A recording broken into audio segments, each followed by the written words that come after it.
आज हम बात करने वाले हैं एक और नाक से जुड़ी हुई समस्या को लेकर के। अगर आपके नाक में उंगली करने की आदत है, यूं आपने देखा होगा और मोस्टली लोग करते ही है, तो ये बहुत ही खतरनाक बात है। इसकी वजह से आपकी जान तक को खतरा है।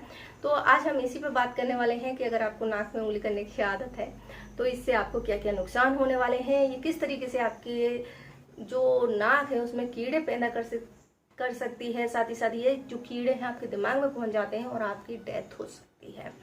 चलिए वीडियो शुरू करते हैं। वीडियो की जानकारी पसंद आए तो वीडियो को लाइक करें, शेयर करें, हमारे चैनल को सब्सक्राइब करें। फ्रेंड्स, इंडिया है, यहाँ पर आप हर दूसरे तीसरे इंसान को देख लोगे तो नाक खुजलाता हुआ दिख ही जाएगा और यहाँ हाइजीन इतनी ज़्यादा ध्यान ही नहीं दिया जाता। लेकिन हमारी ये छोटी सी गलती या छोटी सी आदत जो है बहुत बुरी है, कई लोगों की जान तक ले सकती है। तो ये कैसे होता है, क्यों होता है, देख लेते हैं। फ्रेंड्स, हमारे हाथ जो होते हैं उसमें बहुत सारे बैक्टीरिया, वायरस जो होते हैं हमेशा मौजूद रहते हैं। और जब हम बात नाक की सफाई की और नाक खुजलाने की हो तो बहुत ही कॉमन बात है कि नाक में उंगली कर ली और बस सफाई करने में लग जाते हैं। तो ऐसे में क्या होता है, जो बैक्टीरिया वायरस होते हैं वो हमारे नाक को नुकसान पहुंचाने लगते हैं। तो चलिए देख लेते हैं कि हमारे कौन कौन सी चीज़ों को नुकसान पहुंचता है। सबसे पहले हम बात करते हैं कि अगर आप नाक में उंगली करने की आदत है तो इससे सबसे पहले जो होता है हमारे सेप्टम को नुकसान पहुंचता है। सेप्टम क्या होता है? सेप्टम हमारे नाक की जो हड्डी होती है, ये इन दोनों पोर्स को जो अलग करती है, बीच में होती है कार्टिलेज। इससे ये दोनों पोर्स जो हैं डिवाइड रहते हैं, दोनों होल अलग अलग रहते हैं। तो इस पे या तो चोट लग जाएगी जिसके कारण से इन्फेक्शन हो जाएगा और वहाँ पर पस पड़ जाएगा और हो सकता है कि वहाँ पर इन्फेक्शन हो जाए जो कि आपको नुकसान पहुँचाता है। दूसरा होता है, कई लोगों की आदत होती है वो इस तरीके से करते रहते हैं या इस तरीके से या उंगली डालकर, इसके कारण से आपका जो पर्दा होता है नाक का वो टेढ़ा हो जाता है और यहाँ पर आपको सांस लेने में दिक्कत आने लगती है।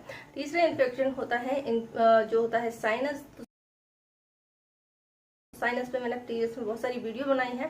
तो साइनस को अगर आपका जो 4 सप्ताह तक रहता है, जैसे हम साधारण भाषा में जुकाम कहते हैं, वो एक्यूट होता है अगर आपका 4 सप्ताह तक रहता है। अगर ये इससे ज़्यादा रहता है, 3 महीने तक रहता है, तो फिर ये क्रोनिक हो जाता है और साइनस का जो पानी होता है वो यहाँ जाकर पस जैसा जम जाता है और फिर आपको सांस लेने में बदबू आती है। तो ये इतना ज़्यादा सड़ जाता है कि आपको इसमें बदबू आने लगती है और इस बदबू से जो कीड़े होते हैं, मक्खियाँ होती हैं, वो आकर्षित होती हैं और जब आप सो रहे हो या आप एक्टिविटी नहीं कर रहे हैं उस टाइम पर अंडे दे देती हैं जाकर के अंदर और इन अंडों से कीड़े बनने लगते हैं और जो हमारी ब्रेन तक चले जाते हैं और इंसान की डेथ हो सकती है। नेक्स्ट एक और चीज़ पर हम बात करें तो नाक में उंगली करने से आपको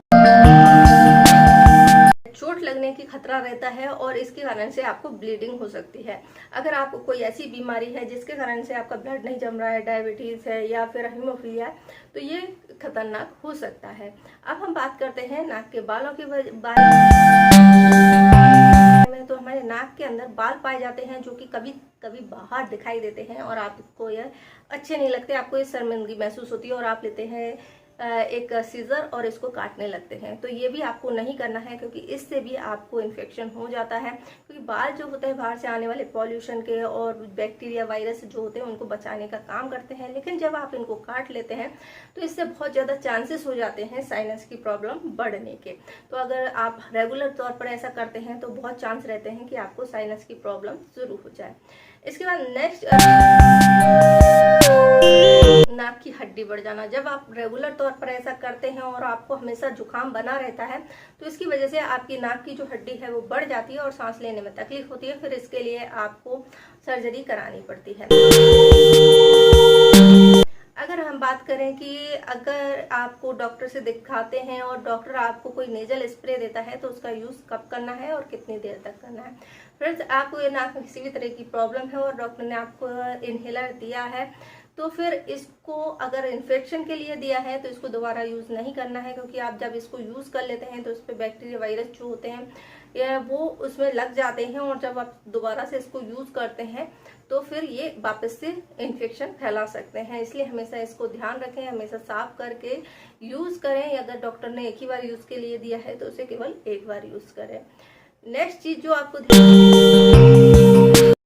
में ऑयलिंग करना चाहिए या नहीं। नाक में नारियल तेल या सरसों के तेल की 1-2 बूंद लेकर आप लगा सकते हैं। कई लोग इसमें बाम जैसी चीज़ें लगाते हैं, तो ये बिल्कुल ना करें, और ना ही ड्रॉप में के रूप में आपको बहुत सारा तेल नाक में डालना है, तो ये भी आपके नाक को नुकसान पहुंचाता है। इसके बाद हम जल नेति की बात करें तो कई लोग नाक में जल नेति की क्रिया करते हैं, लेकिन अक्सर लोग ये गलती करते हैं जिसके कारण से नाक में इन्फेक्शन हो जाता है और ये आपको मौत का कारण बन सकता है, क्योंकि हम जो पानी यूज़ करते हैं वो आपका बॉइल्ड पानी नहीं होता, स्टेलाइज नहीं होता, और नॉर्मल पानी को यूज़ कर लेते हैं। तो हमेशा पानी साफ स्वच्छ यूज़ करें ताकि उसमें कोई किसी तरह के बैक्टीरिया, वायरस या उनके अंडे जो हैं आपकी नाक में अंदर जाके फंस ना जाए और वहाँ पर संक्रमण ना फैलाएं। तो ये सभी चीज़ों का आपको ध्यान देना है और हेल्दी रहना है। अगर आपको साइनस या जुकाम की समस्या 4 सप्ताह से ज़्यादा रहती है तो तुरंत डॉक्टर से सलाह लें, और यदि आपको नाक में किसी तरह का इन्फेक्शन लग रहा है, स्मेल आ रही है, तो इसके लिए तुरंत से तुरंत डॉक्टर से मिलें, क्योंकि ये आपके लिए घातक हो सकता है। तो वीडियो की जानकारी पसंद आई है तो वीडियो को लाइक करें, शेयर करें और मेरे चैनल को सब्सक्राइब करें, और इसी तरह की और वीडियो देखना चाहते हैं तो प्लेलिस्ट चेक करें। वीडियो देखने के लिए धन्यवाद।